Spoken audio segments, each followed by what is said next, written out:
नमस्कार, मैं हूं आपके साथ अली मतार। जोहार। झारखंड में बात करते हैं बारिश से बेहाल जिंदगी की। लगातार हो रही बारिश के बाद रांची का काके डैम पूरी तरह से भर चुका है। डैम पर पानी के बढ़ते दबाव के कारण एक फाटक खोल दिया गया है। आपको बता दें कि राजधानी रांची के करीब 30% इलाकों में काके डैम से ही जलापूर्ति की जाती है। यहीं से राजभवन, मुख्यमंत्री आवास समेत कई वीआईपी इलाकों में वाटर सप्लाई किया जाता है। पिछले साल भी मानसून की बारिश में कांके डैम के भरने के बाद इसके 3 फाटक को खोला गया था, जिसके बाद डैम के निचले इलाकों में बाढ़ जैसे हालात हो गए थे।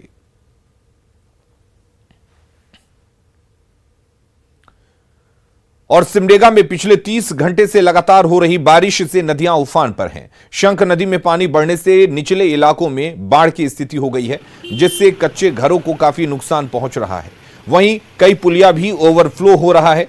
इधर केलाघाट डैम भी खतरे के निशान के ऊपर पहुंच गया, जिसके बाद डैम के सभी 10 फाटक को खोलकर पानी निकाला जा रहा है।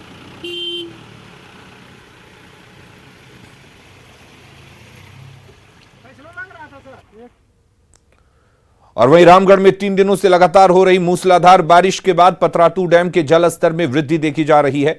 वर्तमान में पतरातू डैम का जलस्तर 1327 रेडियस लेवल के करीब पहुंच गया है। खतरे की आहट को देखते हुए रामगढ़ जिला प्रशासन ने दामोदर और नलकारी नदी के किनारे रहने वाले और डैम के निचले इलाकों के लोगों के लिए अलर्ट जारी किया है। प्रशासन ने लोगों से नदी और डैम के किनारे नहीं जाने की सलाह दी है। पतरातू डैम के गार्ड से बात की रामगढ़ संवाददाता जावेद खान ने। लगातार 3 दिनों से हो रही बारिश के बाद पतरातू डैम का जल स्तर काफ़ी बढ़ गया है। वर्तमान में पतरातू डैम का जल स्तर 1327 रेडियस के लेवल के करीब पहुंच गया है। आज से 3 दिनों पूर्व तक डैम का जल स्तर 1324 रेडियस लेवल के करीब था, लेकिन डैम के ऊपरी कैचमेंट एरिया में बारिश होने के कारण डैम के जल स्तर में लगातार वृद्धि दर्ज की जा रही है। रामगढ़ जिला प्रशासन ने अलर्ट जारी किया है कि दामोदर और नलकारी नदी के किनारे कोई नहीं जाए। डैम का फाटक कभी भी खोला जा सकता है। कैमरे के माध्यम से आप देख सकते हैं डैम के विहंगम दृश्य को कि लगातार जो है बारिश हो रही है और डैम का जल स्तर में लगातार वृद्धि हो रही है। वर्तमान में डैम का जल स्तर 1327 रेडियस के करीब पहुंच रहा है। यहाँ के सुरक्षाकर्मी से सीधे बात कराते हैं। वर्तमान में कितना रेडियस लेवल पानी हो गया है? 27 के लगभग में पहुंचने वाला है। 1327? हाँ, 1327 में। अच्छा। और साहब ऐलान करवाए हैं तो कभी भी डैम खोला जा सकता है। अच्छा। और अभी तो खुलेगा जब मैंने अभी खतरे की बात नहीं है। अभी खतरे की बात, लेकिन खोला जा सकता है। खोला जा सकता तो है। लोगों को आगाह किया गया है। आगाह किया गया है। तो आपने सुना अभी लोगों को आगाह किया गया है। और अभी जैसा सुरक्षाकर्मी ने बताया कि आप हमको दिखा सकते हैं कि यहाँ पर किस तरह से पानी का जल स्तर बढ़ रहा है। फिलहाल खतरे की बात नहीं है, लेकिन जिला प्रशासन पूरी तरीके से अलर्ट है। लोगों को जिला प्रशासन ने अलर्ट किया है कि डैम का फाटक कभी भी खोला जा सकता है, इसलिए नदी और डैम के आसपास के इलाके में ना जाएं, इससे खतरा उत्पन्न हो सकता है। जावेद खान, न्यूज़ 18, रामगढ़। और इधर लोहरदगा में लगातार हो रही बारिश से पुल के ऊपर पानी बहने लगा है, जिसके कारण आसपास के लोगों को भारी परेशानियों का सामना करना पड़ रहा है। वहीं वार्ड नंबर 4 के शास्त्री नगर मंगलदेव कॉलोनी स्थित जल स्रोत के भर जाने से लोग काफी परेशान हैं। अवैध कब्जे की वजह से यहां से पानी नहीं निकल पा रहा और लोगों के घरों में ही घुसने लगा है। अवैध कब्जे की सूचना नगर पालिका को भी है, बावजूद इसके कोई कार्रवाई नहीं हो रही है। रोड जब क्लियर करेगा तभी जाकर के पानी इधर नहीं आएगा। गाडवाल समस्या से ही हो रहा है। 4 नंबर वार्ड है धोया टोली, नगर पालिका क्षेत्र है, लेकिन इसमें क्या बोले पानी उनका बरसात के दिन में ढोड़ा की जगह को दबाते जा रहा है आदमी, ढोड़ा संकीर्ण होते जा रही है। इस कारण से हर साल ऐसा परेशानी उठाना पड़ता है। इसको पुल को बढ़िया से बनाया जाए तो फिर ये परेशानी दूर होगा। बोकारो के चास स्थित एसएस कॉलेज में बरसात के दिनों में जल जमाव एक आम समस्या बनी हुई है, जिसके कारण प्रोफेसर और कर्मचारियों के साथ छात्र छात्राओं को काफी दिक्कत हो रही है। प्रिंसिपल से लेकर प्रोफेसर तक सभी नगर निगम से इसकी शिकायत कर चुके हैं, लेकिन इन्हें आश्वासन के अलावा अब तक कुछ नहीं मिला। कॉलेज के प्रोफेसर की माने तो कॉलेज के कर्मियों को जल जमाव के कारण चर्म रोग का शिकार भी होना पड़ रहा है। वहीं छात्र और अभिभावक बिना काम कराए ही वापस लौटने को मजबूर हैं। कॉलेज की स्थापना से लेकर अब तक ये समस्या ज्यों के त्यों बनी हुई है। जमाव है, इसको दुरुस्त करना चाहिए ताकि यहाँ जल जमाव ना हो। महाविद्यालय है, इसमें बहुत सारी छात्राएं छात्र आती हैं, पढ़ती हैं और उनके अभिभावक आते हैं। रोज़ करीब 1000 लोगों का आना जाना होता है यहाँ, और सभी के साथ यही परेशानी है। कोई जूता खोल कर आते हैं, कोई चप्पल खोल कर आते हैं, कई लोग तो वापस चले जाते हैं, उस दिन काम ही नहीं करते हैं। 1984 कॉलेज का स्थापना हुआ, लेकिन ये नाली जो हुआ ये जो हम लोग का लगा रहा आज तक सर, इसी तरह हम लोग का लगा ही रहा। इस जीवन को सुधार हम लोग को हमारे कितने लोग आए, कितने लोग गए, कितने कमेटी लिख करके गया, इसका नाली बनने का सुधार में कोई आज तक इसका सुधार नहीं हुआ। पतरातू के बासल थाना क्षेत्र स्थित हरिहरपुर के नलकारी नदी में आई बाढ़ में बहे 3 लोग अब भी लापता हैं। आज एनडीआरएफ की टीम पतरातू पहुंचकर लापता लोगों की तलाश में जुट गई। 28 सदस्यीय एनडीआरएफ की टीम ने अब तक 2 लोगों का शव बरामद किया है। दोनों शवों की पहचान समीर सौरभ और डॉक्टर देवाशीष तिग्गा के रूप में की गई है। वहीं बाकी लोगों की तलाश अभी भी जारी है।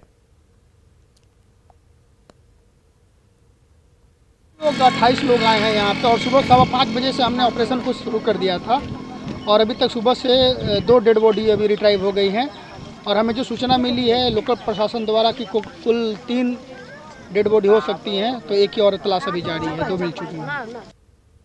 और आज सुबह में एनडीआरएफ आने के बाद 200 को पतरातू डैम से निकाल लिया गया है। बताया जा रहा है कि अगले तीसरे 100 की जो खोजबीन जो है एनडीआरएफ कर रही है, उसे भी 1 घंटे के अंदर में शायद बरामद कर लिया जाएगा। सीधे बात कराते हैं प्रत्यक्षदर्शी से, क्या हुआ था उस दिन बताइए। 6-7 बजे के आसपास का समय था, और ये लोग कुछ पिकनिक वगैरह मना रहे थे, और एकाएक बारिश का समय था, और एकाएक पानी आ जाने के कारण जो है ये नलकारी नदी में एकाएक पानी आ जाने के कारण जो है ये लोग 2 4 व्हीलर सहित ये लोग इसी नलकारी डैम में बह गए। 4 व्हीलर ही बहा था, 4 व्हीलर और आदमी सहित बह गए। और सुने कि 2 पहिया का भी बहा है। 2 पहिया वाहन का पुष्टि हुआ है, लेकिन वो 2 पहिया वाहन अभी तक मौजूद नहीं हुआ, नहीं प्राप्त नहीं हुआ है। 5 लोग बहे हैं, ये पुष्टि हुआ है। अभी 200 मिल गया है, 200 मिल चुका है। 200 शनिवार को मिला, 200 कल मिल चुका है। अभी 100 का खोजबीन जारी है। क्या नाम आपका है? हमका नाम सुरेश महतो हुआ, मुखिया पति हुए। अच्छा, तो आपने सुना अभी सुरेश महतो को ये बता रहे थे कि किस तरह से भयावह बाढ़ आई और 2 कार उसके साथ बह गई, और लगभग 1 किलोमीटर दूर पतरातू डैम में वो कार पहुंच गई है। लेकिन अभी आप देख सकते हैं एनडीआरएफ की टीम जो है बॉडी लेकर के आ रही है। ऐसे में कहा जा सकता है कि नलकारी नदी काफ़ी रौद्र रूप धारण कर चुकी थी। इसकी धारा इतनी तेज़ थी कि कार को सीधे बहा करके डैम तक लेके चली गई, और इसे खोजने में बॉडी को काफ़ी मशक्क़त करना पड़ रहा है एनडीआरएफ की टीम को। लेकिन फिलहाल सुकून की बात है कि एनडीआरएफ की टीम आने के बाद 200 को फिलहाल खोज लिया गया है, उसको रेस्क्यू कर लिया गया है। जावेद खान, न्यूज़ 18 रामगढ़। मॉनसून ने देर से झारखंड में दस्तक दी तो प्राकृतिक खूबसूरती निखर उठी है। रांची का दशम फॉल हो या हुंडरू जलप्रपात, प्रकृति की अद्भुत छटा निखर कर सामने आई है। हालांकि बारिश की तेज रफ्तार ने राजधानी से लेकर जमशेदपुर तक जनजीवन अस्त व्यस्त कर दिया है।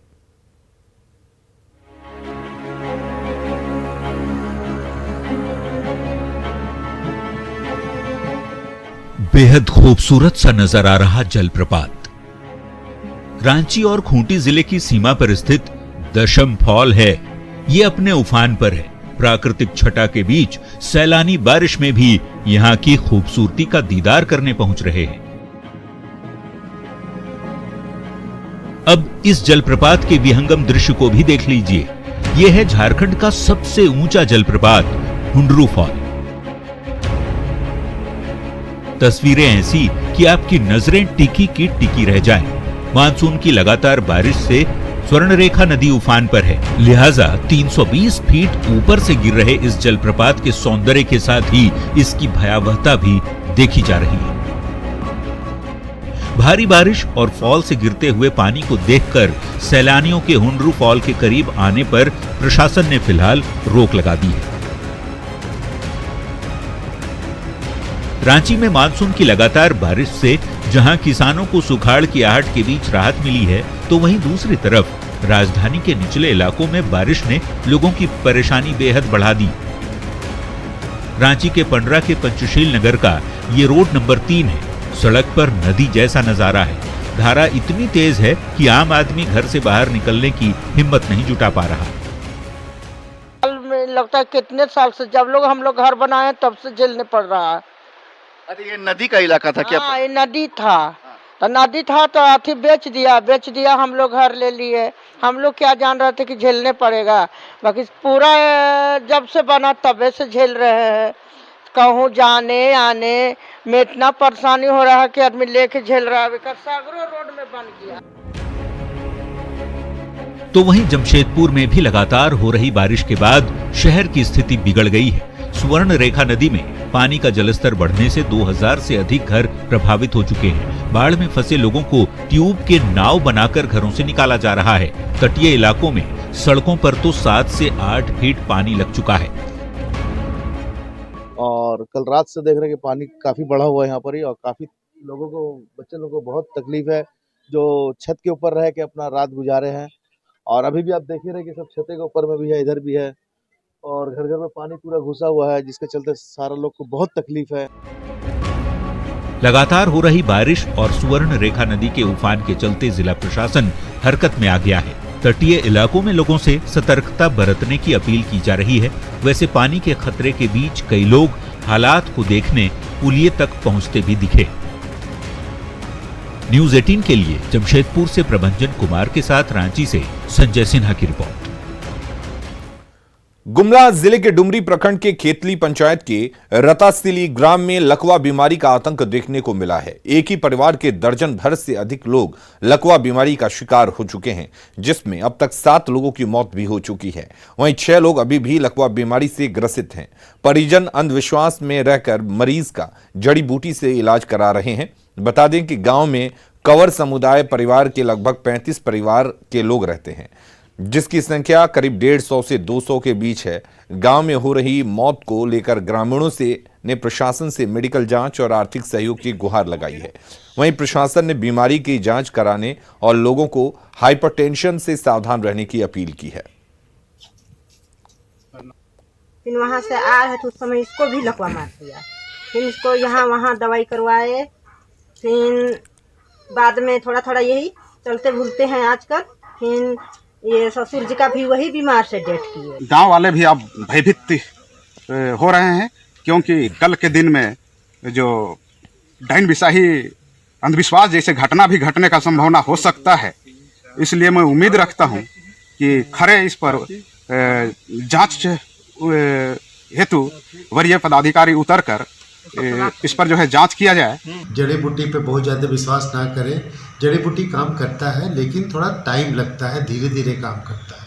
तो ऐसी अवस्था में आप लोग हाइपरटेंशन के लिए जांच करवाएं, बीपी जांच करवाएं, शुगर जांच करवाएं और यथासंभव दवाई लें, क्योंकि मेडिकल का जो दवाइयाँ उपलब्ध है उससे जल्द से जल्द आपका बीपी कंट्रोल में होगा और वो आपको हानि